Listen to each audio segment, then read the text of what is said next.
Wandarelli Show.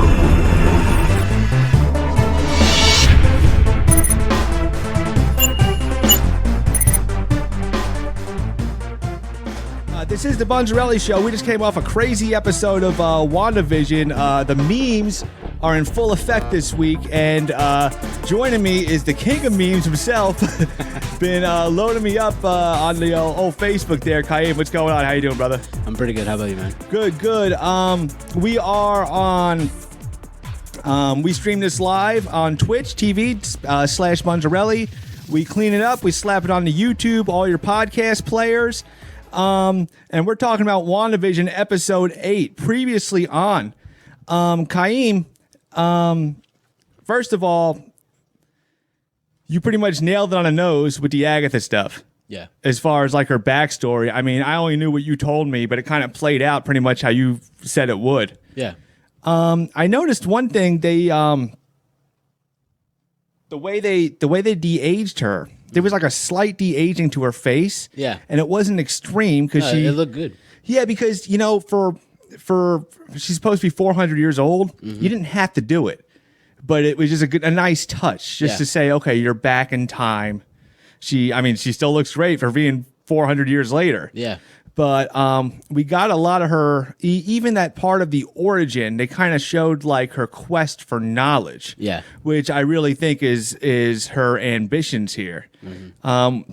We had a lot of theories going into this, and I think a lot of them kind of got kicked to the curb, or maybe not. I don't know. A lot of things are up in the air.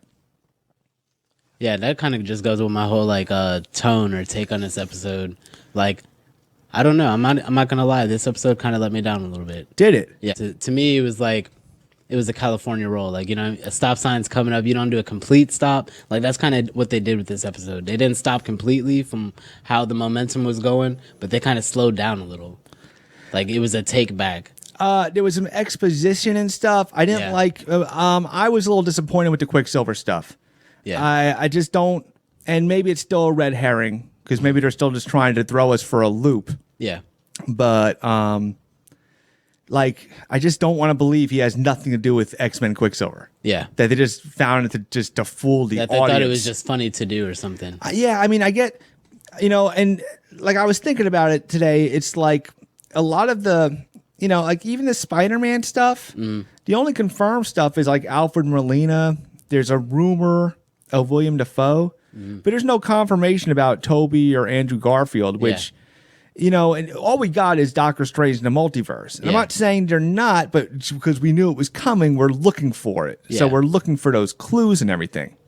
The things I did like, there were some big moments where like she's going back into Wanda's history, and I don't know if you caught it, but her first, they showed her as a child. Yeah. The stuff with the TV show and stuff, which is, you know, it was natural, not forced. She just like watched TV, you know, with her kids. I think her father was like a bootlegger or something. That's what it seemed like. Yeah. Bootleg DVDs and CDs and all that. Yeah, and then the sudden explosion, like I didn't realize it was going to happen right then and there. Yeah. And then we find out she actually used her hex powers before she even thought she had hex powers. That's what Agatha was. Agatha's trying to get to the bottom of this because we'll show at the end later, but Agatha's like just interested in learning power. Who are you and how did you do this? Yeah, she just craves power and craves knowledge. So she sensed this thing happen. So the big part was the reveal of Wanda's like true power. Yeah. I don't know if you caught this, but during the Mind Stone sequence, like it seemed like she was looking at a silhouette of herself. Yeah, I was. I'm not gonna lie. I was a little confused on that. I didn't know if that was a silhouette of herself, but something that Agatha later says during, like towards the end of the show. Yeah, it kind of threw me off because did she say you're like you are the Scarlet Witch or you are a Scarlet Witch? I think it was the. Okay. I think it was the. Maybe you know. I don't know if it means she's the only one, but I think I looked for that a couple times too. You know, I was like. Because it kind of gave off the vibe, and then even going towards the beginning of the show when she's battling against all those other witches and her mother. Yeah. Her aura kind of had the same crown as the Scarlet Witch. Yeah, I caught that too. You know? It signifies something. Yeah, so I read something that says something like the necromancer or some other witch it might refer to, or it could just be the Scarlet Witch thing. Okay, like almost like a phoenix kind of like, you know what I mean, energy. How like Jean Grey became the Phoenix. Yeah. You know what I mean? It's this thing you tap into. Yeah, it's like, well, what they're telling us is the power was in her before. Yeah. And then, like, you know, Agatha's narrating for us that it got to, you know, the boost. I understand, too, the slowness of the episode, but we had to figure out, with 2 episodes left, exactly what went down. Like, I think it was important we had that moment with Vision just to bring it back. I think a couple of the flashbacks were important, but a few of the other ones, they weren't necessary to me. Like, I don't know, or at least not as drawn out. I didn't want, this episode really was just like a whole exposition episode, kind of. Well, when I watched things the second time, I caught things I missed the first time. Like the Hydra stuff. Yeah. When they tried to watch the video again of what happened to her, it skipped. Yeah. And I'm like, okay, well, whatever. And I realized, wait, she's doing it now. She's changing the TV signal and stuff. And even when it comes down to, and well, I always want to skip to the end, but a couple of things like her interaction with Hayward. Yeah. Like, first of all, like, dude, could everybody stop sawing for a second? Like, you could say, hey guys, stop! Everybody stop sawing for a minute. She's walking in here. Like, have a little couth, bro. Yeah, you know what I'm saying? Like, there's nothing likable about Hayward. Like, Hydra or not, he's just a jerk. But they, and that's actually, I actually looked it up. It's actually from the comics. They had a scene similar to that. Okay. This is playing off of something. Yeah, they're playing off of source material. They are. Yeah. They are. Like, the whole Salem thing in the beginning, like, that's off of old Salem in the comic books. The only thing that they kind of changed in that scenario was when Agatha was being persecuted, it was by her son. Nicholas Scratch, I think it was. Okay. And that's when they made it her mother. Yeah. You know? So, like, they're following the comic, but they're changing little things. They're innovating. Yeah, plus for the sake of shortening the story, because I'm sure the son had something to do with a bigger twist, bigger plot thing where it's easy to say. It just keeps going deeper and deeper. Yeah, your mom just thinks you're too evil, and we could sum up your origin really quick. Yeah. So, had a moment with Vision. What we did see was the actual event. And when she drove into that town after seeing Vision's body, because all of a sudden you're like, okay, Westview. Yeah. And then you start seeing people you recognize. I'm pretty sure, I think that was Herb in the beginning, but there was one guy, the guy with the mustache or something. He's got a very definitive look to him. I think they do that thing for a reason. Like they make this guy, like, make sure you recognize this guy later when you see him. And first I was thinking, why is Westview so dumpy? But I forgot about something. It's 5 years after the snap. Okay. If you remember when Ant-Man came by, the town looked kind of dumpy. Yeah, everything kind of went like southward. Yeah, lawns aren't getting maintenance and everything. So I mean, like, why is the plot of land look so dumpy? Because Vision probably bought it 5 years ago, and then the project got abandoned. That's why there's like vegetation growing all over the thing. Yeah, I don't know at what point during your little vacation he decided to buy a house in New Jersey. Yeah, but he's got like Tony Stark money, so I guess he's good for it. It's got some subsidiaries. But we actually saw the creation. We saw the actual making of the hex, exactly how it went down. I noticed something from the way she was creating Vision. I don't know if you caught this, but it was yellow energy making Vision. Yeah. So I think Vision is still a sentient being. I think we're still on page with that. We know he's not Vision, which comes into play next episode, obviously. Yeah. I have a prediction on that. We just throw these predictions out. And so, but I got one good one that I'm hoping. I'm thinking. So if one of them is going to be, I'm assuming this white Vision is going to be a little mindless or under Hayward's control. Well, or out of Hayward's control. What were you?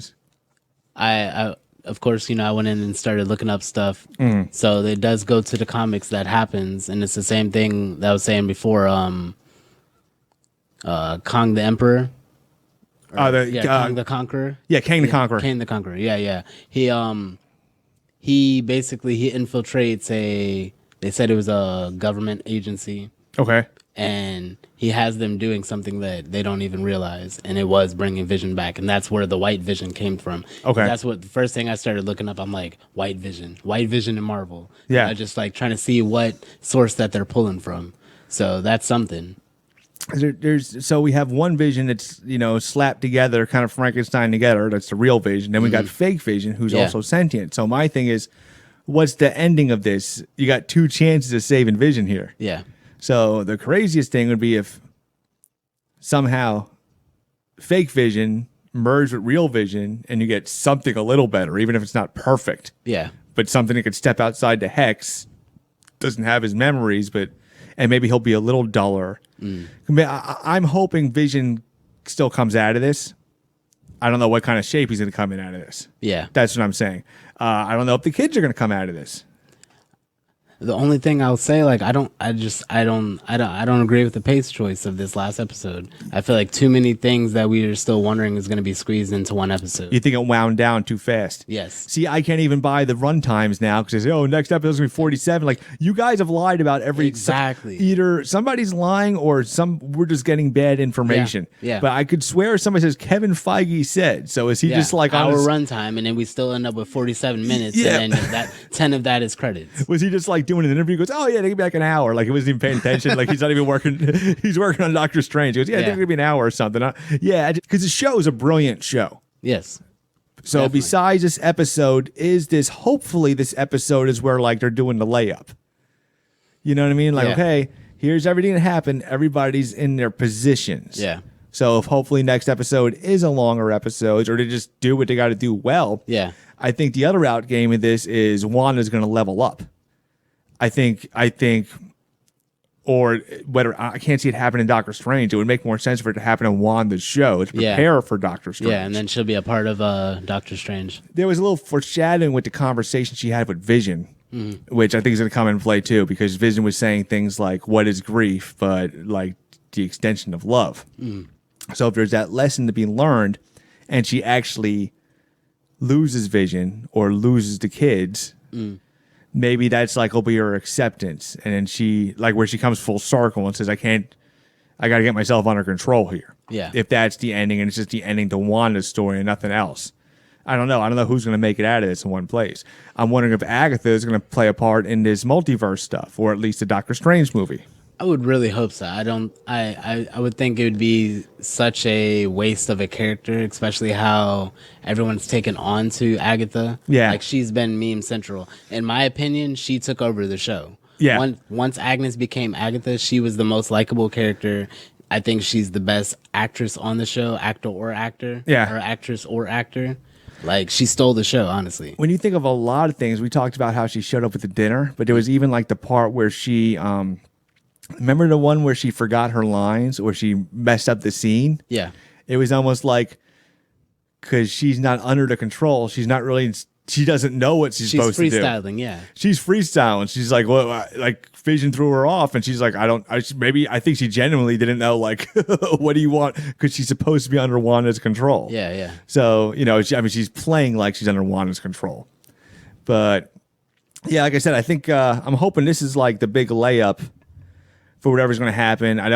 We still got some cool things we got happening is both Visions are going to come into play. Yeah. Next episode.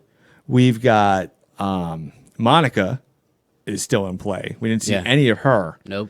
So, Monica's still in play. Darcy's still in there with Vision. They're off somewhere in there.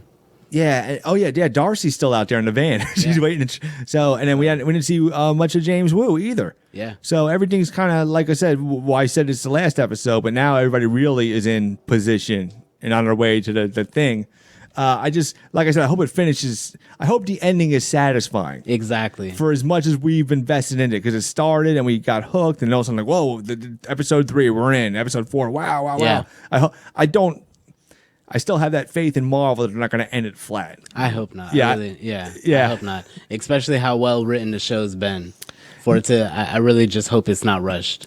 No, I would like to think they had a plan and they said, and we got to get the, because I did kind of think they're going to tell us a lot this episode, so the next episode they could have the resolution. Yeah. So a lot of covering the history of Wanda. If you just said how Wanda made the hex and you didn't put it into little pieces. I think that how she made the hex, that sequence was good. Yeah. The conversation between her and Hayward, that was good. Yeah. The length of the scene between her and her parents, it wasn't necessary. That was like a lot of screen time to me that I honestly didn't care about. Yeah. I didn't care about seeing it. You know what I mean? Like, Yeah. We are already familiar with that part of her, like in that story. We've heard it a million times. It was a bomb that came down from Stark Industries. That, you know what I mean? It was it was filler to me. Yeah, it might have been just established a part as you watch TV, but yeah, you could have cut that down. Yeah, you could have cut that down. I think a few of those sequences between those flashbacks were like that. It's where we didn't need to spend all the time at. You know, we knew about her and Vision being together. Like, yeah, it was a good reminder to see of how their first love started, but we already knew that. We saw that. I would say agreeing with you is probably there were other scenes that could have been bigger that scene smaller. Yes, that exactly. Yes, and you could have covered the things spent on something else. Yes, yeah, you know, agreed. But I think, like I said, we both honestly love this show. Yeah, I mean, definitely. I'm invested. I'm just, you know, when you're invested and you care about something, there's when you care. Yeah, exactly. When you care, you have the right to completely say like, hey, I'm invested here. Don't let me down. Just don't hurt my feelings. That's all I'm asking. So I got a feeling we're gonna do all right, and we're gonna see how this winds down next week.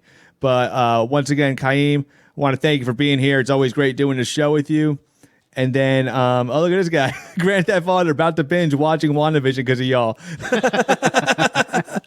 I want to thank Khim for being here. And you guys, thanks for listening. Like I said, we're all on podcast players, bunzrelli.live for everything you're looking for. And we will see you guys next week. See you next week, guys.